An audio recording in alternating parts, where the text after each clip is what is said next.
Bonjour les amis, je vous l'avoue, je suis soulagé, je n'en dormais plus, je me disais punaise, on va pas avoir de budget pour 2026, comment on va faire pour s'en sortir? Et grâce au sacrifice des socialistes et des LR, le cornu, il n'a pas été viré, il n'y a pas de crise politique, on repasse pas devant les urnes, faut pas déconner, hein, faut pas qu'on vote tout le temps.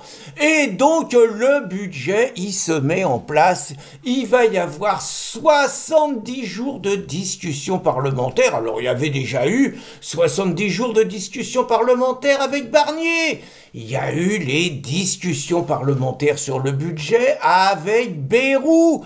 Et maintenant, on va recommencer à discuter au niveau parlementaire, donc avec le cornu. Heureusement qu'on a des députés qui s'usent la santé pour essayer de sauver l'avenir de la France et surtout celui des Français. Alors je sais, il y en a qui gueulent. Bon, il y a par exemple la Sarah Knafo, elle dit qu'il faut arrêter de dépenser, plein d'argent, de taxer les Français, et qu'il faut dépenser moins et lutter contre les dépenses nuisibles. Alors on a trouvé 65 milliards, bon, des trucs sur l'immigration, la la transition écologique, l'aide aux associations, l'aide à la presse, l'aide à l'Afrique. Bon, elle a trouvé plein de trucs, Sarah, 65 millions, mais ça, c'est pas solidaire, c'est pas humaniste, c'est pas universaliste. Donc, ils ont trouvé un nouveau truc, c'est des nouvelles taxes. 19 milliards de nouvelles taxes pour sauver la France et puis pour diminuer le déficit. Les Français, ils ont plein de sous, ils peuvent payer, il n'y a pas de problème. Alors, il y a Mélenchon, lui, il dit qu'il faut faire payer que les riches, mais qu'il faut pas diminuer les dépenses inutiles. Bah non, parce que ça fait payer ses potes qui sont planqués dans l'administration, donc il va pas jouer à ça, Jean-Luc, hein. Et puis, il y a les autres qui disent qu'il faut pas faire payer que les riches, mais les un peu moins riches, et à l'arrivée, bah c'est quand même tout le monde qui est riche, parce que c'est tout le monde qui va payer. Alors moi, par exemple, je suis un paisible retraité, je vais me prendre 10%, vous savez, l'abattement fiscal, quand vous faites votre déclaration, vous retirez 10% des sommes que vous avez perçues, c'est fini, c'est fertiche. Mais je suis vachement content, parce que comme ça, Brun-Pivet, elle va être heureuse, ça va pas être de l'argent qui va tomber du ciel pour mes enfants. Il n'y a pas de raison que mes enfants, ils héritent de moi. Qu'est-ce qu'ils ont fait, hein? Bah, c'est normal que je les file à l'État. Et comme ça, l'État, il va redistribuer. C'est ça le socialisme, c'est ça le communisme, c'est ça l'égalité sociale, la justice sociale. Mais j'ai envie de vous parler de deux mesures, hein. J'aurais pu vous en parler de plein d'autres qui vont massacrer les entreprises et tout, mais je vais simplement vous parler de deux mesures qui peuvent paraître contradictoires. Il y a une diminution, ça c'est bien, il y a une diminution, on devrait être content, mais une diminution des allocs, ah c'est embêtant. Et il y a une augmentation, et c'est une augmentation de la taxe poubelle. Je vais vous commenter ces deux innovations dans le budget 2026. Alors, vous avez tous lu comme moi que c'est une catastrophe et que c'est la première fois depuis 1945 que les Français y font moins d'enfants qu'il y a de morts. Donc, première fois quand même, hein. Et pourtant, on a l'apport de l'immigration. 30% des naissances, c'est des naissances qui ont un parent venu d'un autre continent que l'Europe. Autrement dit, la plupart du temps, l'Afrique. Et donc, malgré ces 30% de naissances africaines, les Français, ils ont fait moins d'enfants en 2025 qu'il y en a qui ont cassé leur pipe, en gros, en 2024. Hein. Donc, évidemment, le gouvernement, il a pris le dossier à bras-le-corps. Alors, attention, il n'a pas fait du Orban, hein, parce que lui, Viktor Orban, lui, il fait une politique familiale. Il encourage les familles qui ont 3 enfants et plus. Ils ont des avantages fiscaux et des avantages d'emprunt pour construire leur maison et tout, qui sont très incitatifs. C'est le seul à faire ça. Hein. Il a une vision d'une politique familiale, lui, Orban. Anne. Bon, nous, c'est pas ça du tout. Nous, ce qu'on va faire, c'est qu'on va diminuer les allocations familiales. Alors déjà, on a commencé, parce que je rappelle que sous Hollande, on a pénalisé les classes moyennes et les classes supérieures. Avant, quand vous aviez, je sais pas, 2, 3, 4 enfants, et que vous étiez d'une classe plutôt aisée, vous voyez, vous gagnez 6 000, vous gagnez 8 000 euros par mois, bah tant mieux pour vous.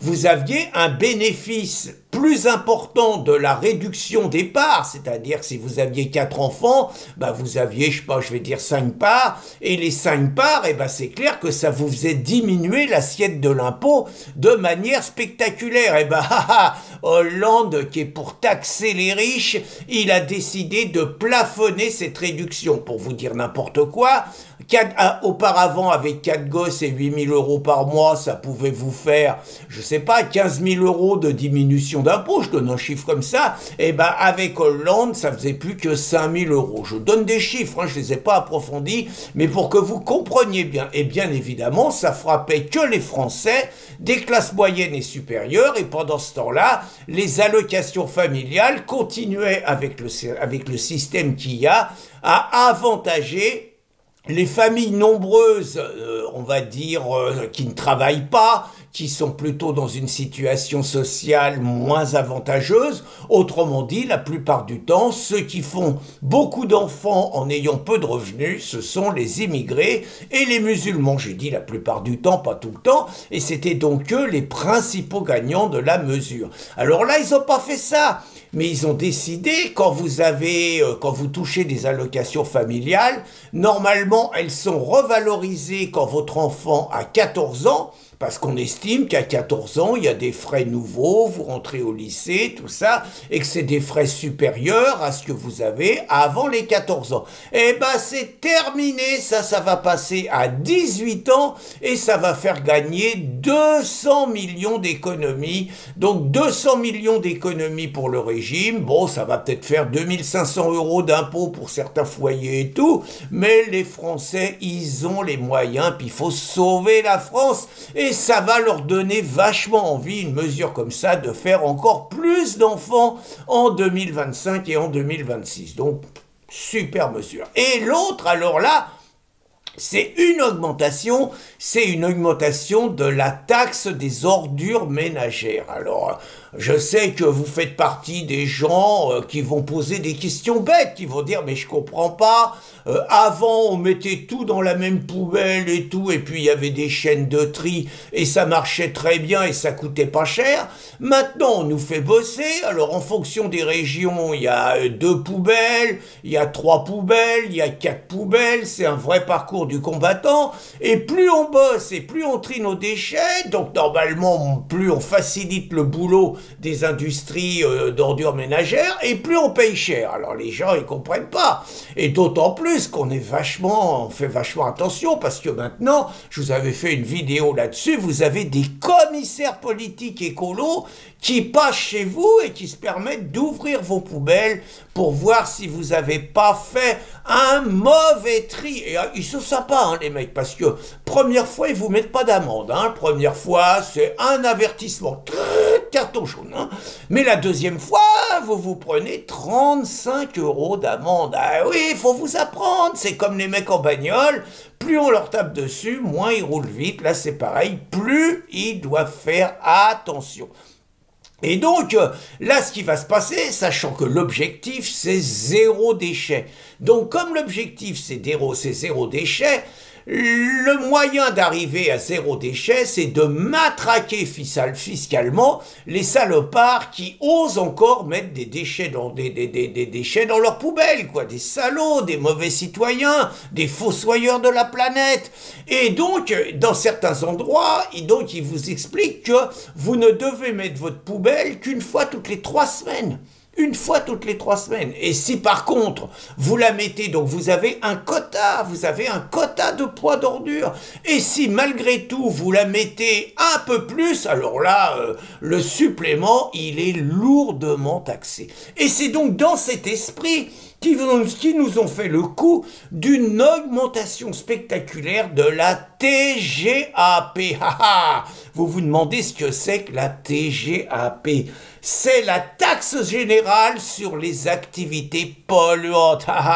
Autrement dit, les mecs, si vous osez encore mettre des choses dans vos poubelles alors qu'il faut un recyclage, compost, tout, faut tout éliminer, vous allez casquer. Et entre 2019, tenez-vous bien, où on payait 24 € la tonne de poubelle, la tonne d'ordures, ça va passer à une augmentation en 2030 à 337 €. Mais c'est pour sauver la planète. Et pour sauver la planète, rien n'est trop beau, rien n'est trop cher. Alors vous allez me dire quel rapport entre la diminution des allocations familiales et l'explosion du taux des ordures ménagères? Eh bien le même, la volonté de racketter les Français et la volonté de tuer la France, conséquence du racket que subissent les Français. CQFD, bonne journée les amis!